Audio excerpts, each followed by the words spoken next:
नहीं। कभी धन के अभाव में बर्तन बिस्तर भी बेच देता है। कभी धन नहीं रहता है तो लोगों के सामने याचना करता है, नहीं मिलने पर चोरी करता है। कभी धन के अभाव में चोरी करने के कारण दंडित होता है।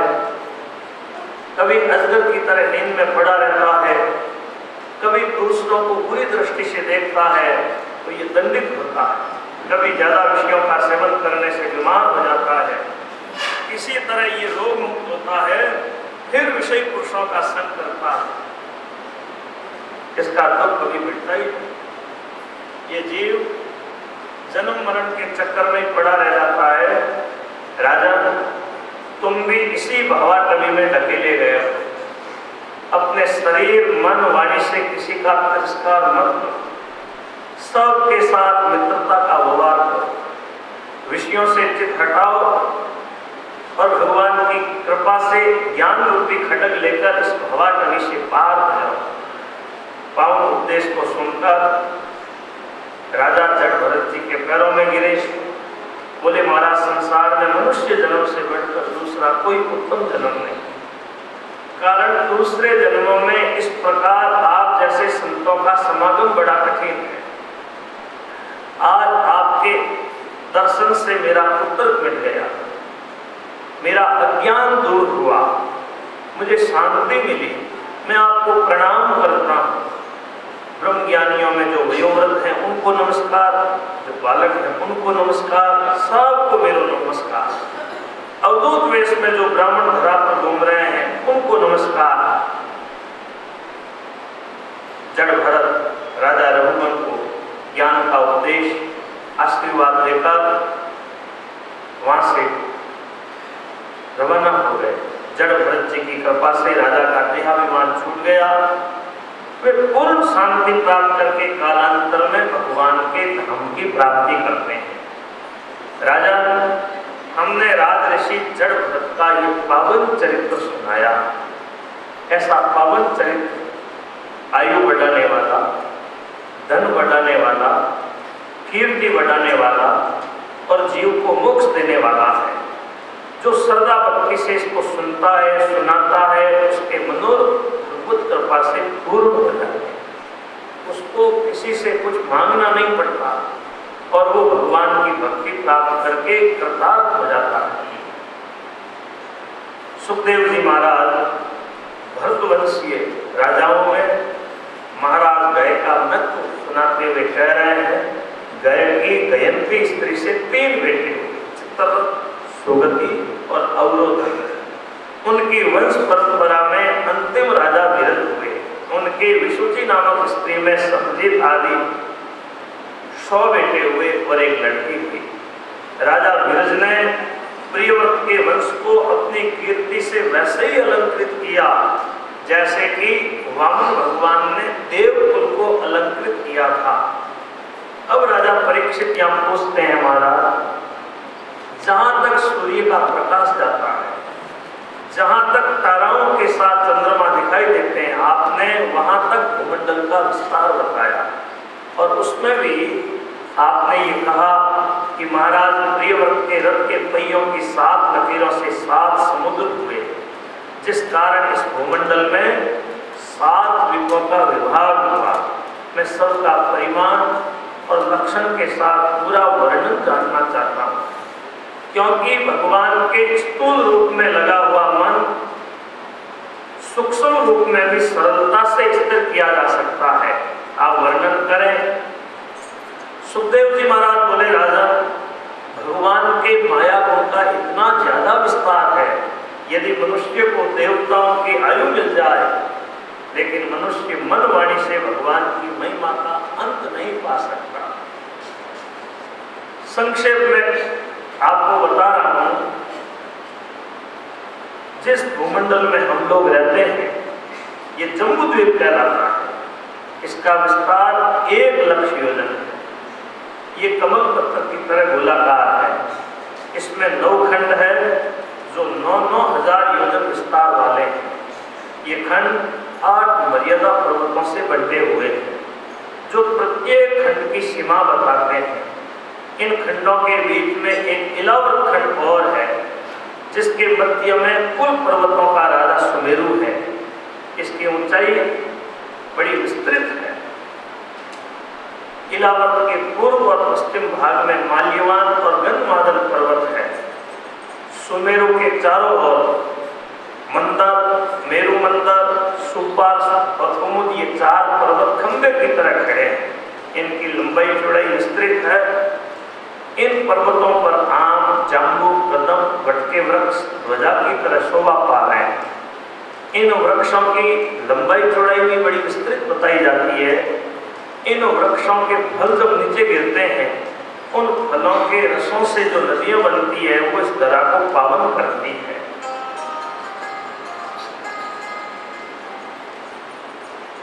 सुमेरु के 20 शिखर पर ब्रह्मा की स्वर्णमय पुरी बताई जाती है। इसके चारों ओर 8 दिशाओं में लोकपालों की 8 पुरियां बताई जाती है। राजन, जब राजा बलि की यज्ञशाला में भगवान वामन ने दक्षिण पैर से पृथ्वी को नापकर बायां पैर ऊपर के लोकों की ओर बढ़ाया, तो भगवान के चरण के अंगूठे के नख के आघात से ब्रह्मांड का ऊपरी भाग फट गया। वो जल भगवान के चरण होकर भीतर गया। वही जल गंगा रूप से तीनों लोकों को पावन करता है। इलावत खंड में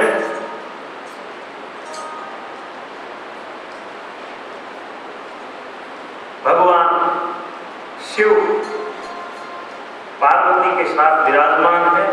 इलावत खंड में कोई पुरुष नहीं जाता। यदि कोई पुरुष जाता है तो वह स्त्री रूप हो जाता है।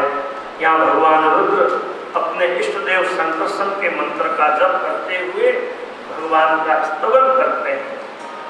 भद्रासुरादि 6 खंडों के उपास्य उपासकों का वर्णन सुनाते हुए श्री सुखदेव जी ने बताया, किम पुरुष खंड में परम भक्त हनुमान राम जी की उपासना करते हैं। वे गंधर्वों के द्वारा वर्णित भगवान की कथा आस्तिक क्षण होने के साथ सुनते हैं, राम मंत्र का जप करते हैं, राम नाम का कीर्तन करते हैं। भारतवर्ष में गंधमादन पर्वत पर भगवान नर नारायण लोक कल्याण के लिए तप करते हैं। नारद जी भारतवासी प्रजा के साथ भगवान का पूजन और मंत्र का जप स्तवन करते हैं। ये भारत भूमि धन्य है, जहाँ प्रभु के अनेकों अवतार हुए। देखो, देवता भी कह रहे हैं, अहो अमीशाम किम कारिशोभनम प्रसन्न एसाम स्वयं हरि। इन भारतवासियों ने कौन सा ऐसा पुण्य किया होगा कि भगवान ने प्रसन्न होकर इनको देखो भारतवर्ष में जन्म दिया। यदि हमारा भी कुछ पुण्य शेष हो तो हमें भी भारतवर्ष में इनका जन्म मिले, हम भी प्रभु भक्ति करें। जिन लोगों ने भारतवर्ष में मनुष्य के शरीर पाकर भी संसार बंधन से मुक्त होने का यत्न नहीं किया, तो बताओ उनके जैसा और कौन अभागा होगा। जम्बूद्वीप के 9 खंडों का विभाग यहाँ श्री सुखदेव जी महाराज ने विस्तार से वर्णन किया है। जम्बूद्वीप के वर्णन के बाद पलक्ष द्वीप, शाल्मली द्वीप, कुश द्वीप, क्रौंच द्वीप, पुष्कर द्वीप, इन द्वीपों का वर्णन आता है।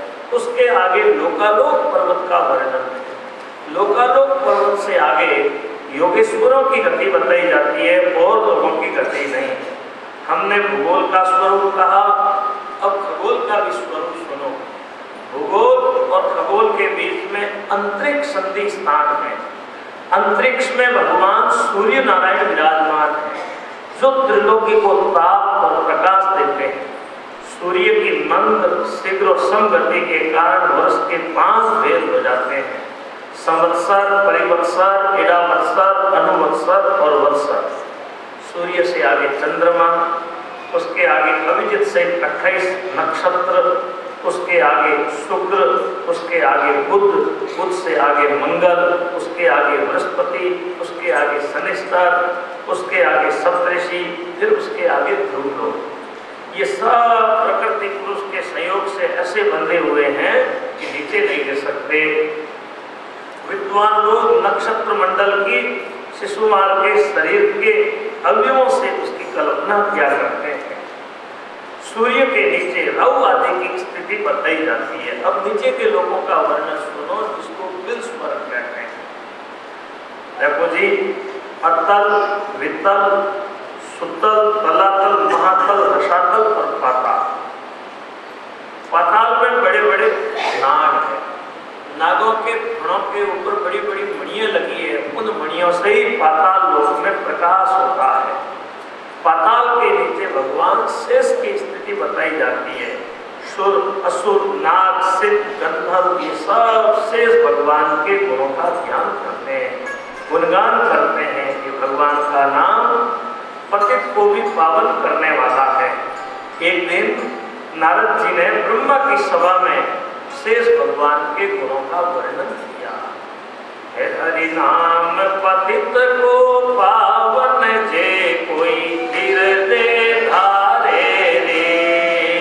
है हरि नाम पतित को पावन जे कोई हृदय धारे रे। है हरि नाम पतित को पावन जे कोई हृदय धारे रे।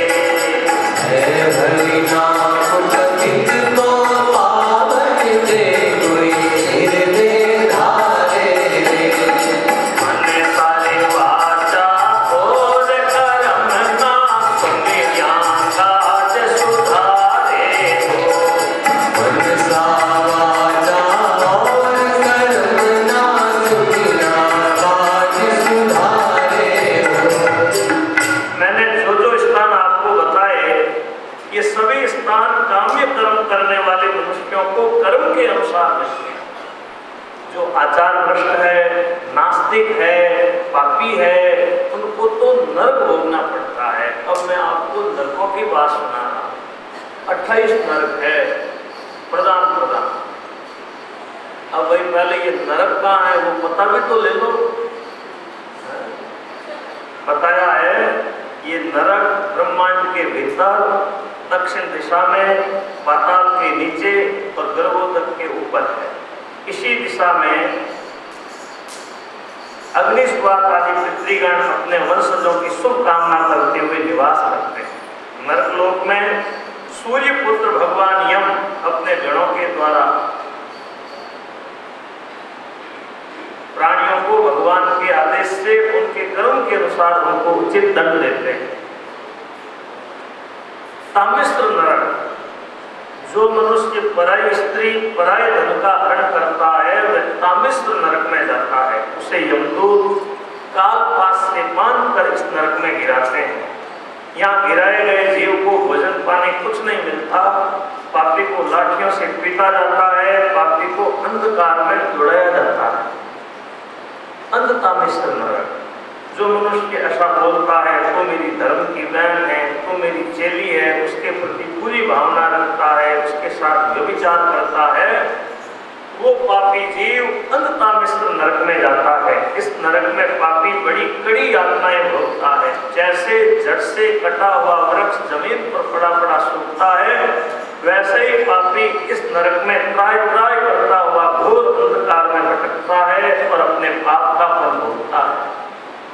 ररु नरक, जो मनुष्य अहंकार या ममता के वशीभूत होकर दूसरे प्राणियों के साथ द्रोह करता है, दूसरों के साथ द्रोह करता हुआ जो अपने कुटुंब का पोषण करता है, वो ररु नरक में जाता है। इस नरक में भूरिश्रृंग नाम के जीव पापी के मांस को नोच नोच कर खाते हैं, पापी को पीड़ा पहुंचाते हैं। महारोग, ये रोग का भेद है।